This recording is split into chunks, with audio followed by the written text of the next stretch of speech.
My name's Sam Hargreaves. I work for Nicholsons. I am the Arboricultural Services Manager, and I've been working for Nicholsons for 15 years now. I'm Mike. I've been at Nicholsons for 12 and a half years now as a member of the ARB team. I started off as a landscaper many years ago in Leicester, and for that particular company in Leicester, not Nicholsons, they were requiring tree surgery, and they decided it'd be better to put someone that was working for them through that course. So I started off getting my basic tickets, chainsaw felling, crosscut maintenance and tree climbing. And then after a couple of years, I moved over to Nicholsons and started off as just a ground worker. And I worked my way up to the role I'm in now. A friend of mine was doing arboriculture at university. He made it sound kind of fun. So with a head for heights and ropes and harnesses, I kind of applied for a few jobs, and Nicholsons offered me a sort of an apprenticeship, starting with nothing and building me up through that process. Very quickly got my climbing ticket, and with the help of others and team leaders, they sort of pushed me and got me into climbing more. And then over years, I sort of became a team leader, and then recently I've become a qualified chainsaw assessor and Lola thorough examiner. So I've sort of stepped sideways slightly to take me off the tools for a few days of the month. Day to day, we'll get in the morning, nice and early, about 7 o'clock. We'll go through the vehicle, we'll make sure we've got all the equipment we need for the day. We'll get the top sheet, which is our job sheet for the day with what we're going to be doing. So we make sure we've got all the equipment, make sure I've got my team together. We'll head off to site. Once we get to site, we'll then start the tree work. So we'll normally do a bit of a safety thing in the morning. We'll do a risk assessment, we'll go through all that process before we then move on to actually getting the tree down. Whether that's me climbing and removing and dismantling the tree, or whatever it is, reducing it, or getting one of the other guys to do it under my supervision, training them up.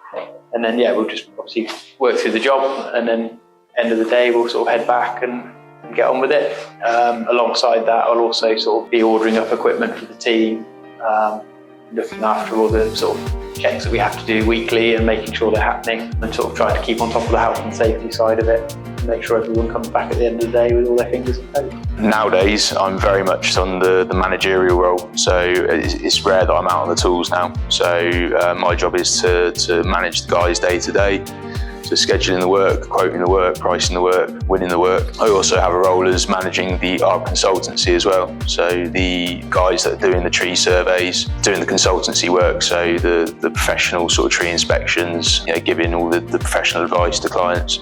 So that's what a lot of my job role is now. Occasionally I get out on the tools when I'm needed, but that's becoming less and less. So that's my general day to day now. For me, I think it's mainly the problem solving.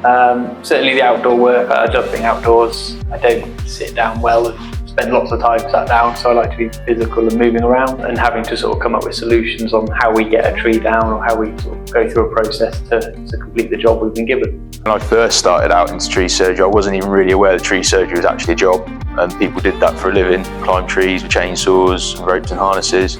So sort of very much fell into it, excuse the pun. And I think that just the whole sort of lifestyle with it, the slight sort of adrenaline you get from going up these big trees, the physical edge to it, and now sort of later on in life with it, the sort of the academic side of it, and actually having a love for trees has sort of grown. I've progressed more into the sort of the academic sort of side of it now. So there's diplomas, professional tree inspection, all sorts of surveying courses that you can go on. So that's sort of the direction I'm going with it. My love for tree surgery and arboriculture has probably got better because I'm gaining more knowledge about it now. So it's given me more time to learn that and bring something else to Nicholsons as well. For me personally, I enjoy going out and pricing work and winning work. Certainly for some of the clients Nicholsons have, quite big commercial clients and higher end sort of private and domestic clients is really fun, sort of going out there and winning that work. And I also like sort of the development of the team and watching the guys sort of grow into their roles. I think the biggest part of my job is making sure we've got a sort of a happy team and a happy work environment, and trying to retain the guys, because arboriculture can be quite sort of transient. You get a lot of people coming in and out. So to be able to keep hold of guys is really important. I think that's a big part of my job, and providing that environment where they want to stay is quite quite good. So. When we get to do the reductions and work on some big, beautiful trees, sometimes in sort of big, very prominent places where a lot of people see them, and we get to preserve the tree through bracing it and reducing it and not just removing it because it's slightly dangerous. Doing a nice reduction on it and having sort of people still be able to enjoy that tree for years to come. That's always really nice to sort of go through, and then also seeing the team progress, the sort of the training side of it, and watching the guys that have just come in start doing their first reductions or first climbs and seeing that process, and it's always quite nice to sort of see them taking their first steps through the industry.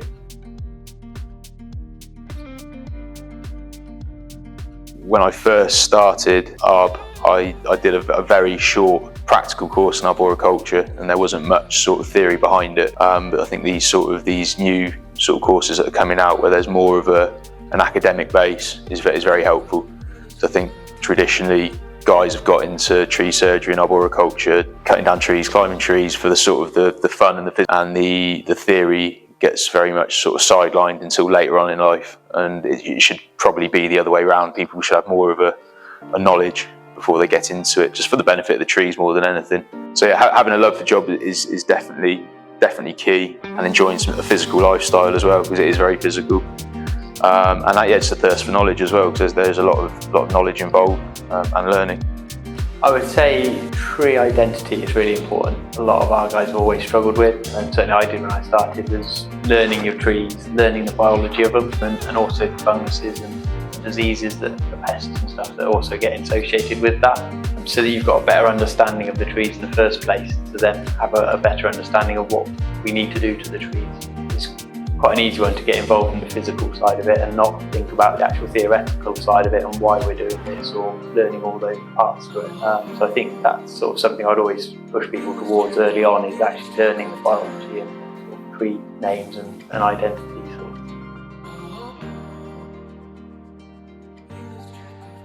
You know, it's not the highest paid job to start with, but if you stick with it, you know, you can certainly get up to a level where, you know, it's a great job to be doing and it pays the bills. So apprenticeships, that's only something recently we've got involved with in the last couple of years. And actually I find them really important, because what we're finding is a struggle is to employ experienced guys. We have 2 apprentices. They actually do a week with us, a week with Lenham Estate, and they swap over, so we have one at a time. They're really vital for us. They give us a great way of having hands-on experience, which I think is really vital. I think that gives them a lot better understanding of what they're doing, because they have the classroom day every 2 weeks, and then they come out to us and they get to actually apply that. Trying to get guys that are either working for themselves or working for other companies that are looking after them is really hard work. So the way I see it now is the way we build the companies from the bottom up, and apprenticeships, so the way to start with that. So I think they're really useful. We've got 2 good guys at the moment.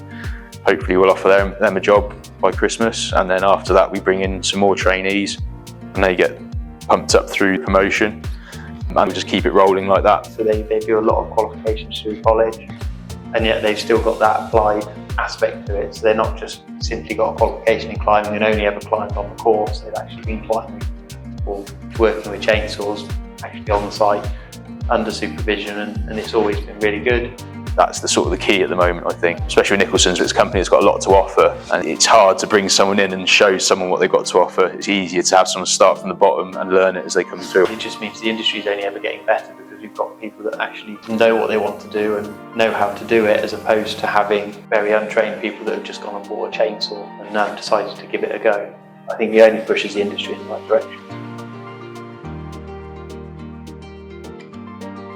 At the moment, I've got a level 2 diploma. You can go all the way up to level 6, and then beyond that, you've got chartership, and you can go right up to some pretty high qualifications, which will all take quite a long time. But I think that's probably where I'd like to get to. Yeah, I think that's probably the route I've got open to me at the moment, leading me more into sort of professional consultancy. As soon as you get into chartership, you are talking some bigger money. It's a lot of dedication to go together with doing the actual job. And then the cost of implications as well. So actually getting in with someone like Nicholsons is great, because some of that cost gets covered. So that's quite important.